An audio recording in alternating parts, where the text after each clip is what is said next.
For 3 years, one website sold anything illegal you could imagine. Cocaine, heroin, fake passports, hacked credit cards, stolen identities, weapons. All of it delivered to your door like an Amazon package. The FBI knew it existed. They knew millions of dollars were flowing through it every single day. They just had no idea who was running it. The man behind it all used a name borrowed from a movie, the Dread Pirate Roberts. And for a long time, he was completely untouchable. His real name was Ross Ulbricht, 27 years old, physics graduate from Penn State, libertarian, idealistic. He believed the government had no right to tell people what they could or couldn't put in their own bodies. He believed in absolute freedom. And he decided to build a marketplace where that freedom could exist.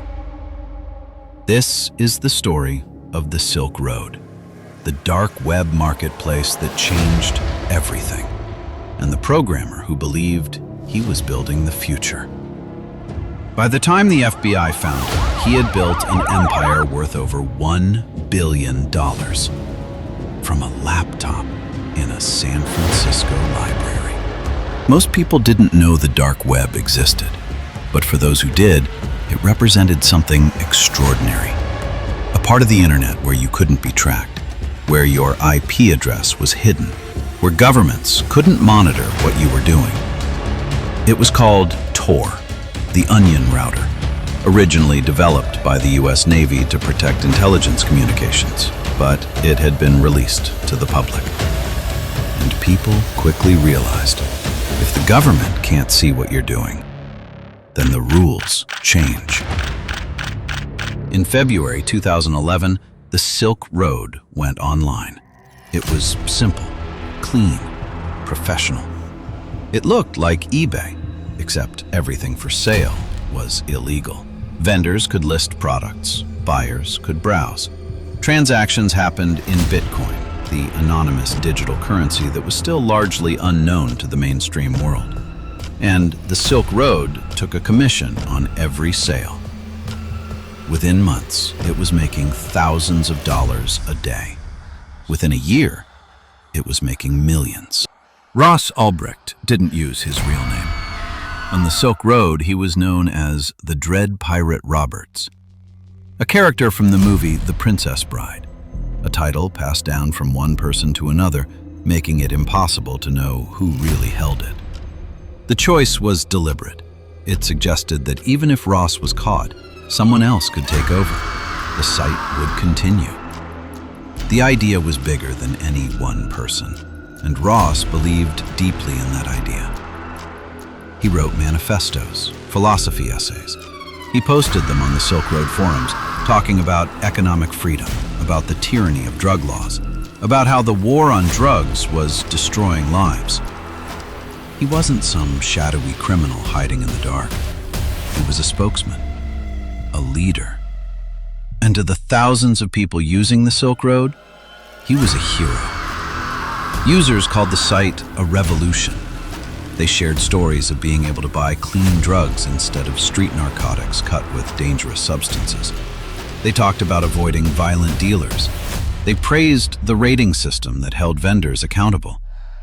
To them, the Silk Road wasn't a crime syndicate. It was harm reduction. It was consumer protection. It was freedom. While Ross was building his empire, the FBI was trying to figure out what the hell they were dealing with. They knew the Silk Road existed. They knew it was facilitating drug sales, but shutting it down wasn't simple. The site was hosted on the dark web. The servers could be anywhere in the world: Russia, China, a basement in New Jersey. There was no way to know. Every user was anonymous. Every transaction was in Bitcoin, which at the time, law enforcement barely understood. And the Dread Pirate Roberts left almost no trace. But there was one agent who became obsessed. His name was Christopher Tarbell, an FBI cybercrime specialist based in New York. Tarbell didn't approach this like a normal drug case. He approached it like hunting a ghost. He started studying Ross's writing, analyzing the language, the philosophy, looking for patterns. He tracked Bitcoin transactions, trying to find where the money was going. And slowly, very slowly, he started to build a profile. Ross Ulbricht was careful. He used Tor. He encrypted everything. He never accessed the Silk Road from his real IP address. But in the beginning, before the site became massive, he had made a mistake. A tiny one. Tiny, almost invisible, but they existed. And in 2013, IRS agent Gary Alford found them.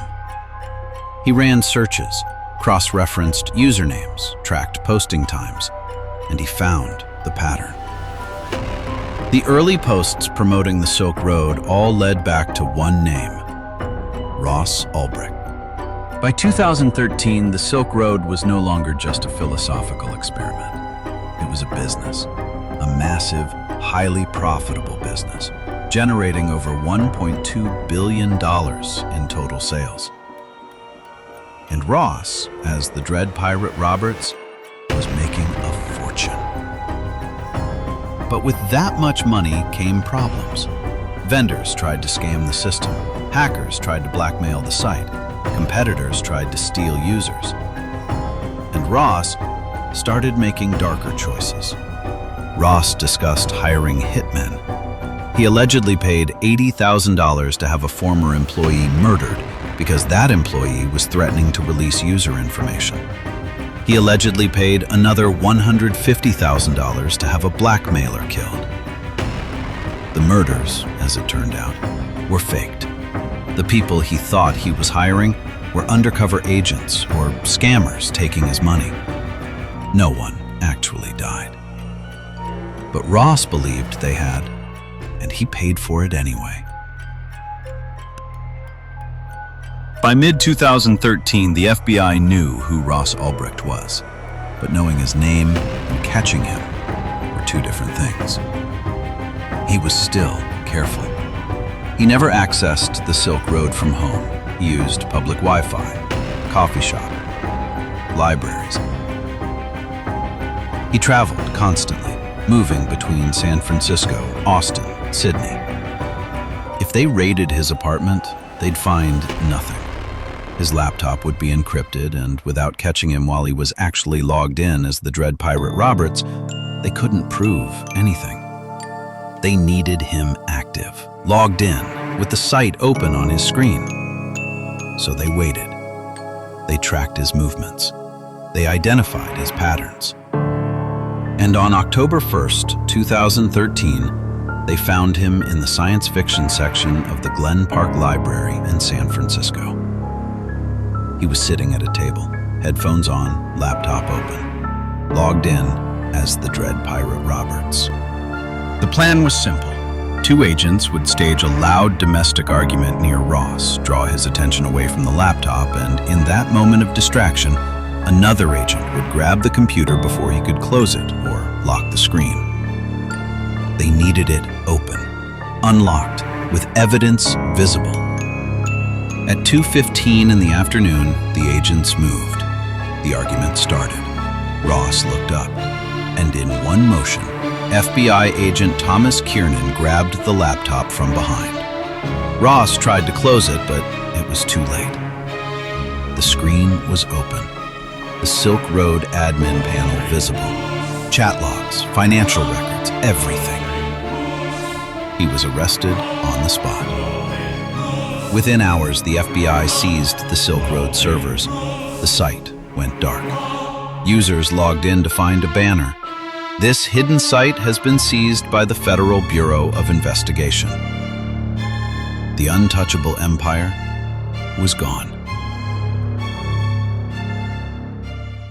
Ross Ulbricht's trial began in January 2015. The government's case was overwhelming. They had the laptop, they had the chat logs, they had the Bitcoin wallet containing millions of dollars. They had witnesses, including former employees who testified that Ross had run the site from the beginning. Ross's defense argued that he had created the Silk Road but handed it off to others early on and was only recently brought back in as a fall guy.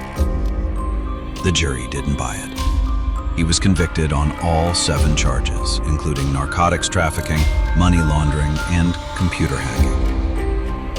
At sentencing, the judge gave him 2 life sentences plus 40 years with no possibility of parole. He was 31 years old. The judge called the Silk Road a crime of calculated violence and death. Ross's supporters called him a political prisoner.